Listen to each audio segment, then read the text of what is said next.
Hail to you, Scion. How might we serve you?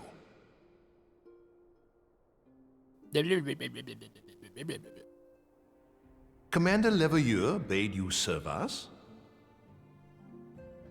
These are welcome tidings indeed. Given the sensitive nature of the task, I could not rely on one of my own.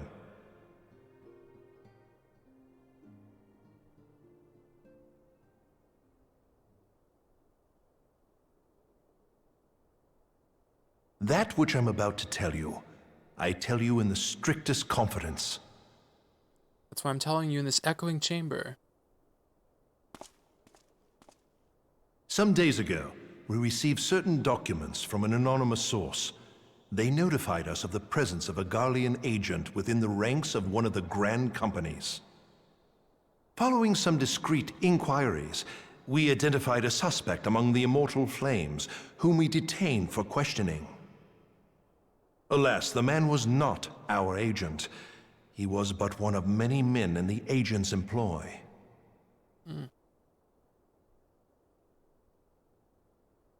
We pressed the traitor for a name, but he had none to give. He claims never to have met his master, whom he knows only as the Ivy. He was, however, certain that this Ivy had coiled itself around every part of the Immortal Flames. It would seem our quarry joined the company some time ago, and gradually recruited others to his cause. These conspirators are the vines by which he learns our secrets, all without exposing himself. It won't be easy to identify the Ivy amidst this tangled mass of subterfuge, but we have a tendril in our hands, and we shall follow it all the way to the gnarled root.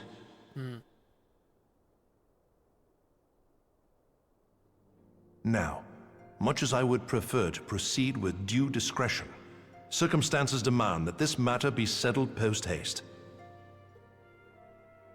Garlemald's War of Succession nears its end, and it is feared that the Empire will soon resume its march on Eorzea. When it does, we can ill afford to have traitors in our midst. The Ivy must be rooted out now.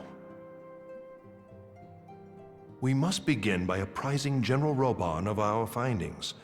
I would ask that you accompany me to the Hall of Flames, and remain on hand to see that things go smoothly. Assuming the Ivy's tendrils are as widespread as we believe, he will be aware that an investigation is underway, and if that is the case, he may well move against us. We must be prepared for anything, while taking care not to betray our purpose by seeming prepared. A simple enough task for a one-man army like you.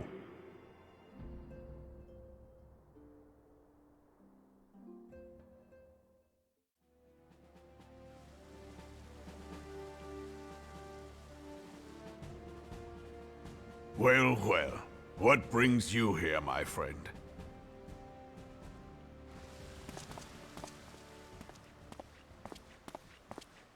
He is here at my behest. Greetings, Raubahn. It has been a while. Sounds like the same voice actor. Ilberd, you old scoundrel. When they told me you'd be visiting, I scarce believed my ears.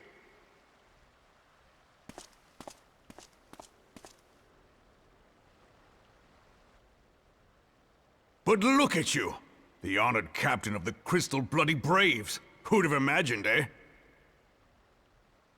Not many, but fewer still would have imagined your destiny lay in politics, old friend.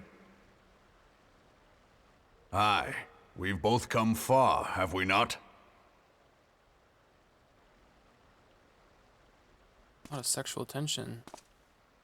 Lest you wonder, Ilberd and I go back a long way. We've been friends and rivals since we were lads.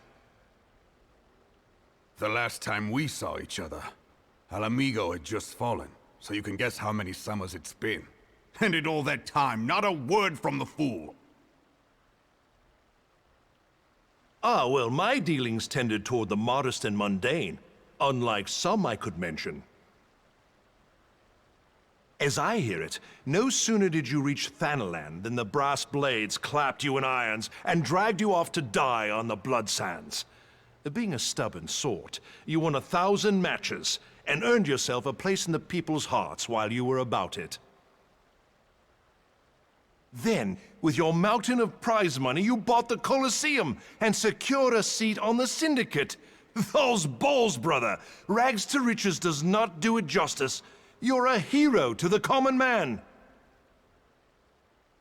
Bah, spare me. I am no hero. If anyone is worthy of that title, it's our friend here. Next to him, I'm little more than a glorified butcher. Correct. But you, Ilberd, you sell yourself short. By all accounts, you are an adventurer of some standing. I like to think that I did my part for the greater good. But if you're no hero, then I'm no adventurer, not in this company. Anyway. Yeah, I'm still here. I have tidings. So there has been progress. I've let it be known that this meeting is a reunion between old friends. None will give your visit a second thought. To convene elsewhere would only attract attention. Let us speak here, in plain view of all.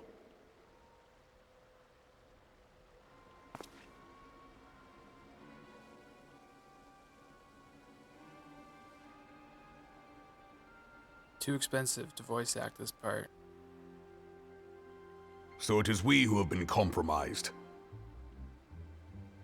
Teleji Adeleji's machinations have shaken Ul'dah to her foundations. In such uncertain times, a man's loyalty may be bought for a fistful of gil. But if this snake has truly been in our midst for as long as you say, we must needs consider a far graver possibility. Conspiracy. Could it be that the monetarists have been in league with the Empire from the first? Very well. I will have my most trusted men investigate the matter. Continue your inquiries in the meantime. It does me well to see you again, old friend. When next we meet, let it be over a flagon of ale. I look forward to it. Let us reminisce of bygone days and drink to the future of our homeland.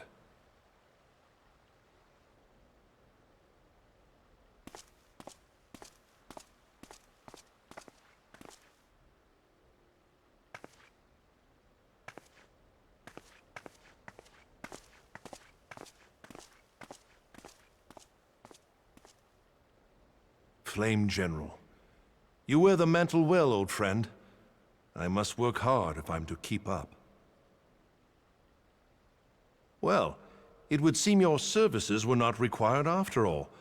I dare say we have Raubahn's prudence to thank for that.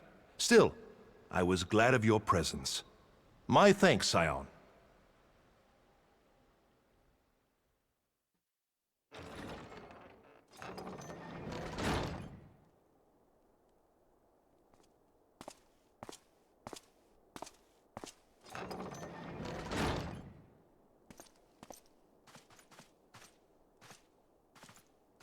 Have faith, my friend. You need only state your case with confidence and clarity.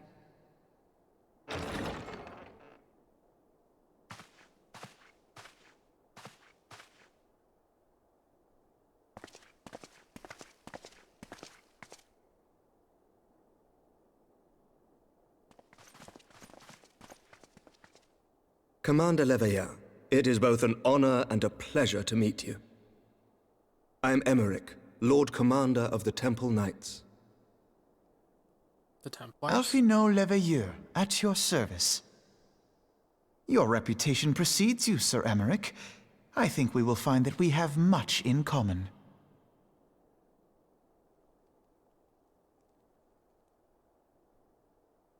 Speaking of reputations, yours towers over us all. Does it not? It does indeed, Lord Commander.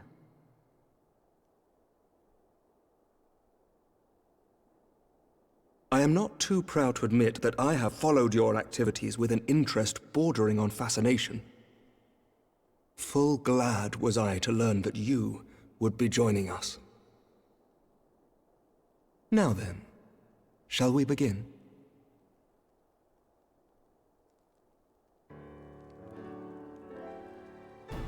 We know full well that the Garleans will return in force ere long. What is more, we have yet to achieve a lasting victory over the primal menace. The beast tribes continue to summon their gods, and each incarnation is stronger than the last. Ishgard is not immune to these threats. I must reiterate that it would behoove your nation to rejoin the Eorzean alliance. Once again, I must respectfully disagree. On what grounds? Despite their presence in Kurthus, the Ixal do not concern us. Their territorial claims pertain to Gridanian lands, and it is the people of Gridania whom they harry. Consequently, the Holy See judges this to be a Gridanian affair, and Ishgard does not intervene in the internal affairs of other nations. Even were that not the case, our forces are wholly committed to the Dravanian conflict. We have not the knights to spare. As for the Garleans, we are not ignorant of history. We have observed the rise and expansion of the Empire, and we agree that it is only a matter of time before they resume their campaign in Eorzea. Then surely it would be in our best interests to present a united front. Mayhap one day, but not yet. Gaius van Belsar is dead, and the legion of conscripts he left behind lacks the will to fight. We think it highly unlikely that they will emerge from behind the walls of their castra for some time. Forgive me, but if Ishgard's position has not changed, why did you agree to this meeting?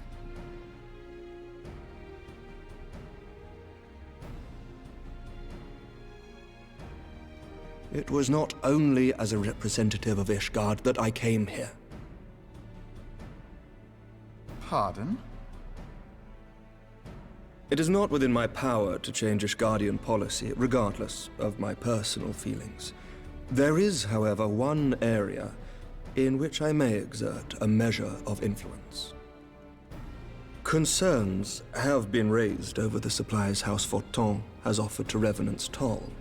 These have led to calls for restrictions on the provision of aid to foreign powers. I can ensure that the shipments continue unabated.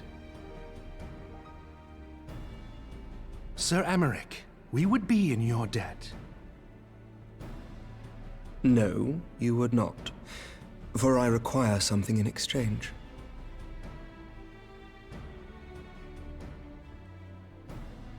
Of late, there has been a flurry of Dravanian activity, the purpose of which was not immediately clear. However, our astrologians have since observed alarming changes in the heavens. The dragon star waxes unnaturally bright, and there are whispers that it portends the resurrection of Midgard-Sorma. The fallen guardian of Silvertear Falls? That's absurd. Full many times have I gazed upon the dragon's corpse still wound around the Agrius, and wondered how different our world might be if it yet lived to plague the skies. I do not know, and I do not wish to know, nor does any son of Ishgard. Yet the mere presence of Dravanian forces is not sufficient grounds to send knights to Mordona, whatever our astrologians say. As I told you before, we have not the forces to spare. But we do. So you will intervene on our behalf if we agree to watch over the Keeper of the Lake. Do you accept these terms? I do. I will see that you are kept abreast of any developments. I regret that we could not come to a similar agreement on other matters, but I understand that you are not at liberty to make such decisions. Nevertheless, I hope that what we have accomplished here today will serve to demonstrate to your countrymen that we can work together towards a common goal. Mayhap one day we shall look back on this moment as the first step towards a united Eorzea. Mayhap we shall, Commander.